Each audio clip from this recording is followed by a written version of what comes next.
ونصلی ونسلم علی رسولہ الکریم وعلی آلہ واصحابہ اجمعین۔ 3 ہجری ماہ شوال میں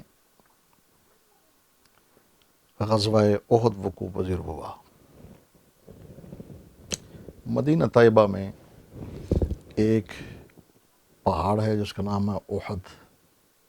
سرکار دو عالم صلی اللہ تعالیٰ علیہ وآلہ وسلم نے ارشاد فرمایا، احد جبل یحبنا ونحبہ، وکما قال علیہ الصلوۃ والسلام، احد وہ پہاڑ ہے جو ہم سے محبت کرتا ہے اور ہم بھی اس سے محبت کرتے ہیں۔ تو اس پہاڑ کے دامن میں یہ غزوہ 3 ہجری ماہ شوال المکرم میں وقوع پذیر ہوا۔ 2 ہجری 17 رمضان المبارک کو بدر کے میدان میں کفار مکہ ذلت امیز شکست کھا کر بھاگے۔ 70 کافر قتل ہوئے، فنار ہوئے، اور اس طرح بری طرح شکست کھا کر واپس جانے کے بعد ہر گھر میں اس ذلت امیز شکست سے ان کے دل پاش پاش تھے، رنجیدہ تھے، اور جذبہ انتقام کی آگ سلگ رہی تھی، بھڑک رہی تھی۔ چنانچہ انہوں نے سال بھر تیاری کی، اور ان تیاریوں کے لیے 50,000 دینار جمع کیے گئے۔ تو سال بھر کی خوب تیاریوں کے بعد 3,000 کا لشکر جرار لے کر شوال المکرم میں 3 ہجری مدینہ طیبہ پر حملہ آور ہوئے، جہاں 3,000 کا یہ لشکر پورے ساز و سامان کے ساتھ، اسلحہ کے ساتھ لیس، اس کے ساتھ ساتھ انہوں نے 15 عورتیں بھی ساتھ لیں، اس لیے کہ وہ رجزیہ اشعار گا کر لڑنے والوں کی ہمت بڑھائیں اور بھاگنے والوں کو غیرت دلائیں، اور پھر عورتوں کی عزت کے پامال ہونے کے خطرے سے، ڈر سے وہ جم کر لڑے، بھاگنے نہ پائیں۔ اور ان 15 عورتوں میں بالخصوص ابو سفیان کی بیوی، جو کہ اس لشکر کا لیڈر تھا، سردار تھا،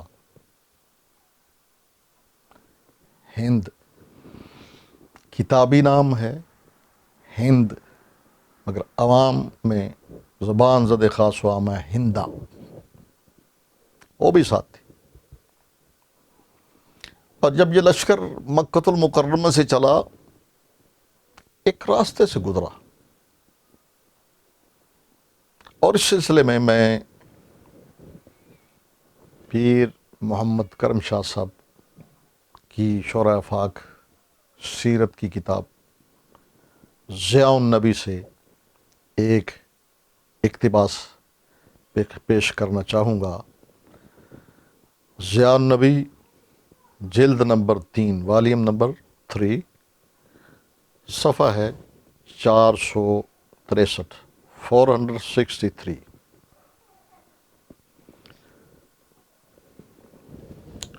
فرماتے ہیں کفار کا یہ لشکر جرار مدینہ کی پاک بستی پر چڑھائی کرنے کے لیے طوفان برقوباد کی طرح بڑا چلا آ رہا تھا۔ ان کا گزر ابوا نامی بستی کے پاس سے ہوا۔ کینہ توز ہند دور کی کوڑی لائی، اپنے خامد ابو سفیان کو کہنے لگی، سنا ہے کہ یہاں محمد صلی اللہ تعالی علیہ وسلم فداہ روحی و قلبی کی والدہ کی قبر ہے، تو مجھ سے تلاش کرو۔ کیا کہا اس نے کہ یہاں حضور کی والدہ ماجدہ کی قبر ہے، تو مجھ سے تلاش کرو، قبر کھود کر ان کی نعش اپنے قبضہ میں کر لو۔ اگر جنگ میں تمہارے کچھ آدمیوں کو مسلمان قیدی بنا لیں تو ان کا فدیہ درم و دینار کی صورت میں ادا کرنے کے بجائے ہم حضرت آمنہ سلام اللہ تعالی علیہا کا ایک ایک عضو دیتے جائیں گے۔ کیا کہا اس نے کہ اگر جنگ میں تمہارے کچھ آدمیوں کو مسلمان قیدی بنا لیں تو ان کا فدیہ درم و دینار کی صورت میں دینے کے بجائے ہم آمنہ کا ایک ایک عضو دیتے جائیں گے اور اپنے اسیران جنگ کو آزاد کراتے جائیں گے۔ ابو سفیان نے یہ بات دیگر قریش کو بتائی، سب نے اس کو پسند کیا، لیکن ان میں جو لوگ دانش مند تھے انہوں نے اس کی مخالفت کی۔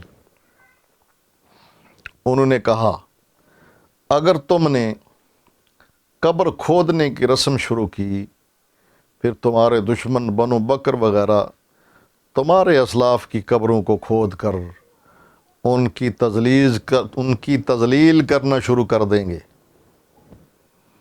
بہتر ہے کہ فتنہ کے اس دروازہ کو بند ہی رہنے دو۔